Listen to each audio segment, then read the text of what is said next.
Olá, tudo bem? Eu sou a pastora Ana Ribeiro, terapeuta familiar e conselheira cristã, dando continuidade à série Família. Então vamos falar com o nosso Pai Celestial antes de falarmos qualquer coisa. Senhor, nós te agradecemos, Pai, pela família que temos. Foi a família ideal para nós. Nós te louvamos, Pai, porque nós somos quem somos graças às nossas famílias e com elas aprendemos muito.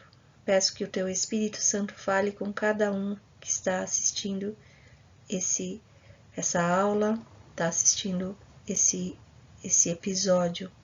Clamo a Ti para que o Senhor tire as escamas dos olhos de cada um, para ver-se e buscar melhorar em tudo que for necessário melhorar e ter gratidão por tudo aquilo que está bom, que está funcionando bem. Te agradeço porque o Senhor é aquele que nos ensina, nos capacita a nos tornarmos pessoas mais assertivas, pessoas melhores. Enche-nos com Teu Espírito Santo, Senhor, e fala conosco, em nome de Jesus. Amém. Dando continuidade, a semana passada falamos sobre um tipo de família que promove adoecimento. Hoje é o segundo. Adoecimento também é provocado em famílias cujo traço é a superproteção.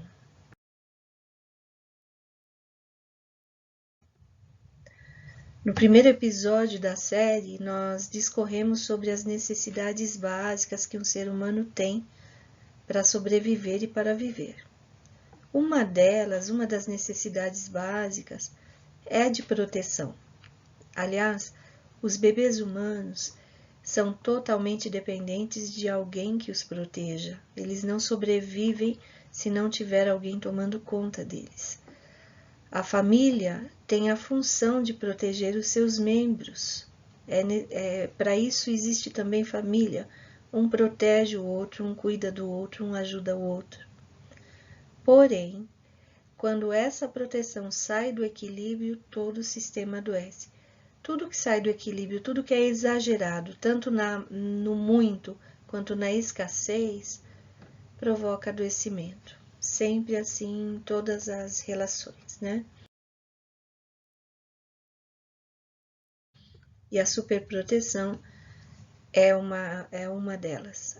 A intenção pode até ser boa, mas acaba adoecendo, né? A família superprotetora, eu vou falar aqui as características dela, se a sua família apresenta essas características ou se você, enquanto pessoa, apresenta essas características. O objetivo dessa reflexão é para você buscar melhorar, buscar ver-se, olhar para si, para a sua família e ver em que nós podemos melhorar. E o Senhor Deus vai te ajudar nessa jornada. Qual a característica da família superprotetora? Excesso de proteção dos pais, principalmente para com os filhos. Pode haver excesso de superproteção entre o cônjuge, né? Também pode acontecer isso. É a chamada, o pessoal chama um jeito de caracterizar esses pais, a criação helicóptero, né? Os pais ficam girando o tempo todo ao redor dos filhos, não dá espaço para eles crescerem, para eles aprenderem com os próprios erros, né? Geralmente tiram as responsabilidades dos filhos, tomam as suas dores e tentam resolver todos os seus problemas. Sabe aquele tipo de família que acontece alguma coisa na escola? A mãe, o pai vai lá e briga com todo mundo, resolve o problema, o filho, não, meu filho, pode deixar que mamãe resolve. E esse mamãe resolve e vai pela vida toda, né? Sempre quando houver algum desafio, esse filho, essa criança, esse adolescente, não aprende a resolver ou tentar resolver os problemas, vai atrás do pai e da mãe, se torna dependentes deles, né? Então, esses pais tomam as suas dores e tentam resolver todos os seus problemas, não permitindo que sofram as consequências de seus erros. Aí é que está o grande erro, o grande pecado até, né? o adolescente errou e sofreu alguma punição, aí o pai e a mãe não reconhecem isso como erro. O pai e a mãe passam a defender essa pessoa. Ela faz de tudo para que ele não sofra as consequências de seus erros, né? Essa conduta impede que haja amadurecimento. Claro, a pessoa fica achando que tem alguém para resolver os meus problemas. Eu posso fazer o que eu quiser, que alguém vai lá resolver o meu problema.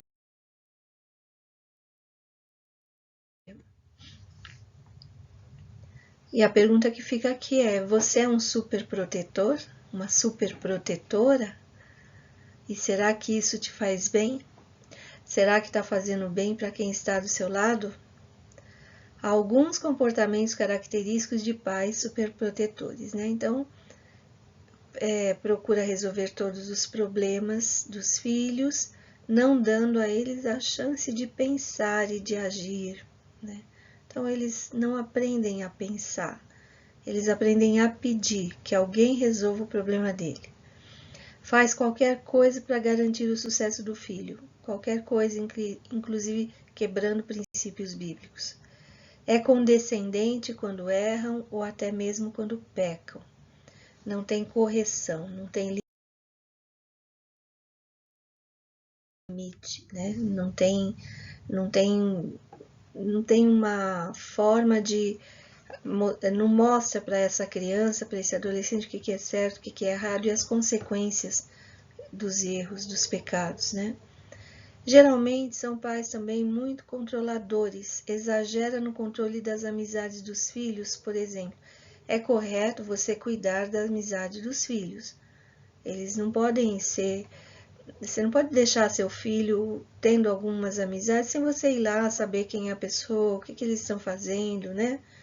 Isso é saudável, faz parte do cuidar. Nesse caso aqui, é aquele controle exagerado, que ninguém é bom. Ninguém, você não faz amizade com ninguém, sabe? Prefere ficar com o filho, as atividades é sempre só com o filho. Só que no desenvolvimento humano, quando a gente chega na adolescência, é a hora de tabular outros relacionamentos fora, né? Na gestação e até os primeiros meses de vida, o relacionamento é mãe e filho, é quase uma simbiose ali, né? A criança só conhece a mãe, só se relaciona praticamente com ela. O segundo relacionamento é o do pai. A mãe apresenta essa criança, esse bebê, para o pai. E essa criança aprende a se relacionar com o outro, né? A partir daí, ele vai crescendo, vai aprender a se relacionar com a família, a parentela toda. A avó, a tia, os primos, os irmãos que vêm. Tudo dentro de casa. A partir da adolescência, ele está buscando, está construindo a identidade dele, está buscando o que ele gosta, que estilo de vida que ele quer para ele vai para fora. Ele começa a fazer amizades. É uma fase que eles querem estar mais com os amigos que dentro de casa. Até então, as férias não tinha nenhum problema. Você punha as crianças dentro do carro e ia para a praia, ia acampar, ia viajar.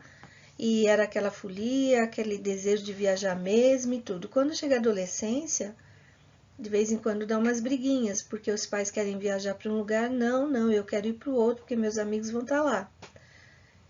Então é saudável, porque vai conhecer aquele que é diferente, aquele que vem de um outro núcleo familiar. E isso é necessário para o desenvolvimento do modo de se relacionar, porque um dia ele vai precisar um diferente para casar, uma pessoa diferente dele, diferente da família dele, para casar, para formar a casa dele. Então, a adolescência, já a pessoa começa a aprender a se relacionar com aquele que é diferente, com aquele que é de outra casa, com aquele que não é minha família. Nessa família superprotetora, esses relacionamentos ficam truncados, porque a pessoa fica muito trancada ali. É como se o mundo fosse um perigo horrível e você não pode se relacionar com ninguém, né? Os pais nessa superproteção são muito invasivos, mesmo com os filhos jovens e adultos. Você precisa redimensionar o modo como você controla, cuida, observa seus filhos. Quando são crianças é de uma maneira. Quando é adolescente já começa a ser um pouquinho diferente. Quando é jovem e adulto, então nem se fale. Quando você começa a ser invasivo demais, numa idade que já não cabe isso, vai gerar grandes problemas de relacionamentos, né? Então, o que seria isso? O filho já é adulto, casado, e você liga todo dia para a casa dele para saber se ele se alimentou, se ele levou a blusa lá na hora de trabalhar, se a esposa dele está cuidando bem. Você vai lá na casa inspecionar, sabe? Esse tipo de coisa. Começa a dar conselhos que não foram pedidos, tomar decisões. Só que ele já é adulto.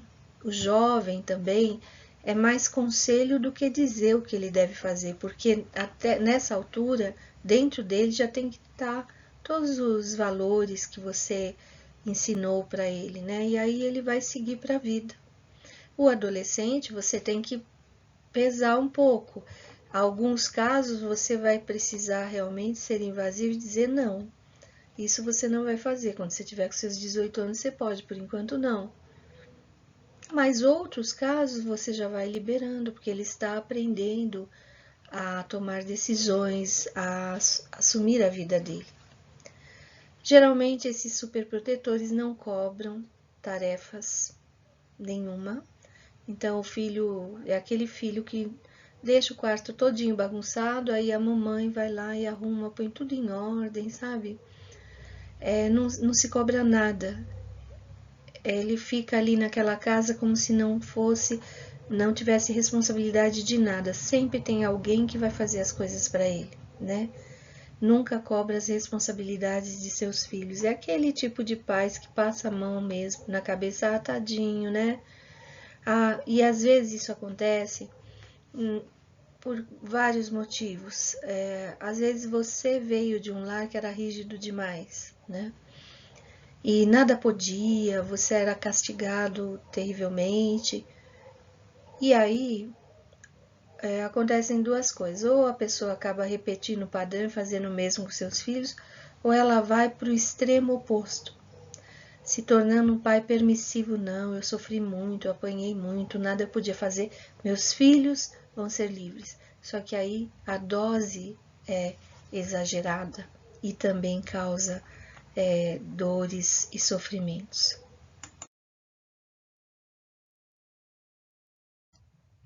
Os filhos não crescem enquanto pessoas, não desenvolvem um senso de autoconfiança. É comum a dependência emocional estar presente. Tipo assim, não sei o que seria sem a minha mãe, não sei o que vai ser de mim se meu pai morrer, eu não vivo sem ele. Às vezes casa e tem que morar no mesmo quintal, ou às vezes dentro da mesma casa, ou assim, casa grudada, não pode ir longe, né? Nessa família não há autoridade clara, há muita permissividade, não tem limites, né? E há falta de referência paterna. O pai, ele impõe as coisas, ele dá direção, ele dá proteção, né? E aqui existe uma ausência da função paterna, referência de pai, né? Porque não cuida, não ensina, não só protege, mas é uma proteção que é nociva. Os filhos são o centro das atenções, os pais se submetem às chantagens dos filhos, é o tipo da casa que quem manda é a criança, né? Quem manda é a criança. Então a criança quer um iPhone lá sei lá, nem sei quanto que tá o valor disso daí, só sei que é bem caro. Mas o filho tem 9 anos de idade. Não, mas ele precisa. Ai, sabe, ele não aceita não ter. Ele tem que ter, sabe? Ai, ele fica de um mau humor, ele faz isso, faz aquilo, né? Eu não sei como tirar o celular da mão do meu filho. Ele passa o dia inteiro lá, naqueles jogos, eu não sei o que fazer. É esse tipo, tá? Então, é assim, 9 anos de idade, primeira pergunta, é necessário um celular? Isso é uma discussão para a gente abrir aqui um debate e ouvir a opinião de cada um, aonde vamos chegar com essa história, né? Segundo lugar, quem é que comprou esse celular para esse menino? Né? Quem foi? Ah, não, mas ele não fica sem. Quem comprou? Foi ele? Não, provavelmente foi você. Será que ele não fica sem? O que vai acontecer se ele não tiver esse celular, né?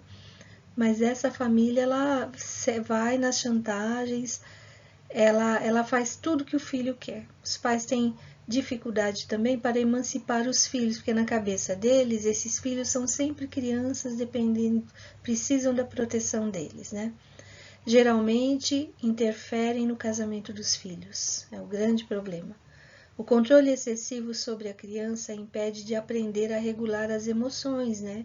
De frustração, de raiva, e favorece ataques de mau comportamento. É isso que acontece. Os filhos crescem com a sensação de que suas necessidades são as mais importantes do mundo e que eles são o centro do universo.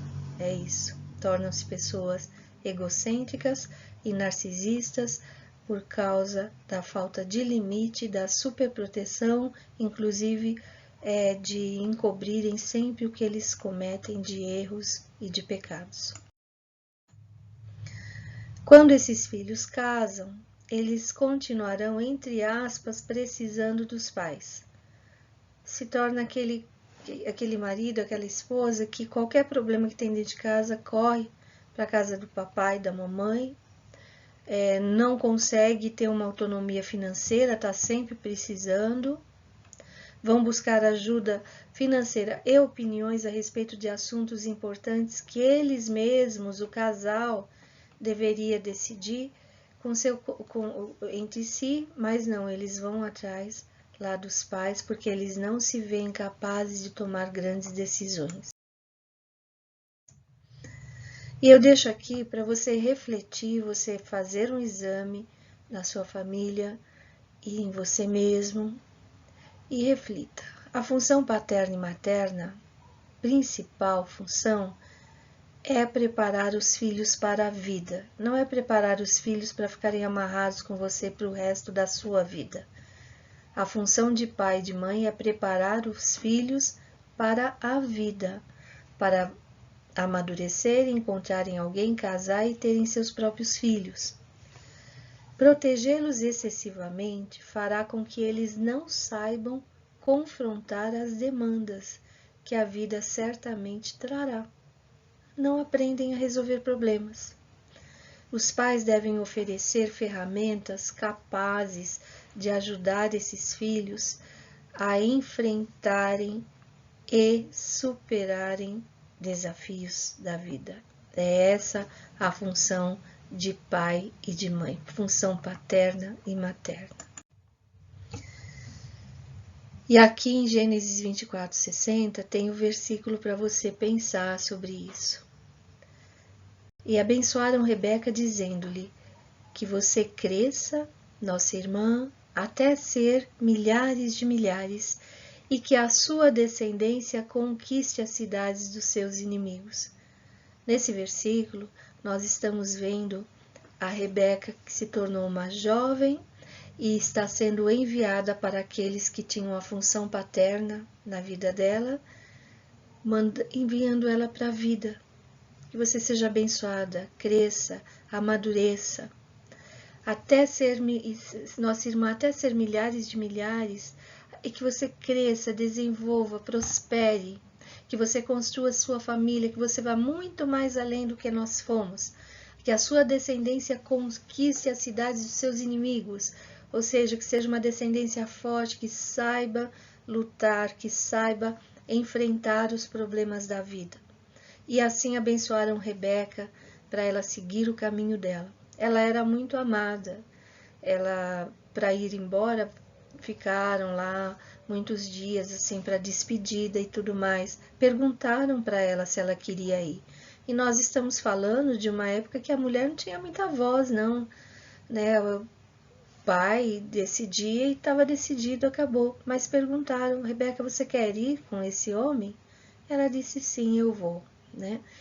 Então, dentro dela estavam os valores daquela família, e ela saiu abençoada. É assim que nós temos que fazer com os nossos filhos. Eles cresceram, amadureceram. Não deixe os seus filhos presos com dependência emocional de você, presos com problemas e demandas que não são deles mais. O que é seu, o que é do seu filho é do seu filho. Libera seu filho para a vida, para ser abençoado, né? Para crescer, para desenvolver, amadurecer, para se destacar entre milhares, para conquistar as cidades que estão de posse do inimigo, mas que passará para ele, ou seja, para conseguir resolver os problemas, para conseguir conquistar as vitórias que Deus já reservou para cada um deles.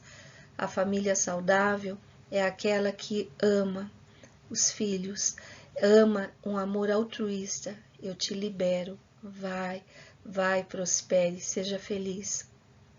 Em nome de Jesus. Até a próxima semana, com Jesus sempre. Deus te abençoe, te guarde, e toda essa matéria você vai encontrar no livro A Cura da Família. Algumas questões emocionais, como dependência emocional, você vai ter no livro Fontes para o Equilíbrio Emocional.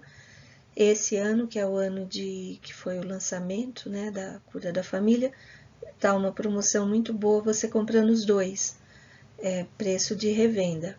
Então, você pode fazer o seu pedido, a gente encaminha pelo correio, ok? Em nome de Jesus, que você tenha uma semana maravilhosa e reflita bastante como você está com os seus filhos, como você está agindo na sua casa, que seja uma casa de paz, uma casa de alegria, em nome do Senhor Jesus Cristo. Beijo no coração.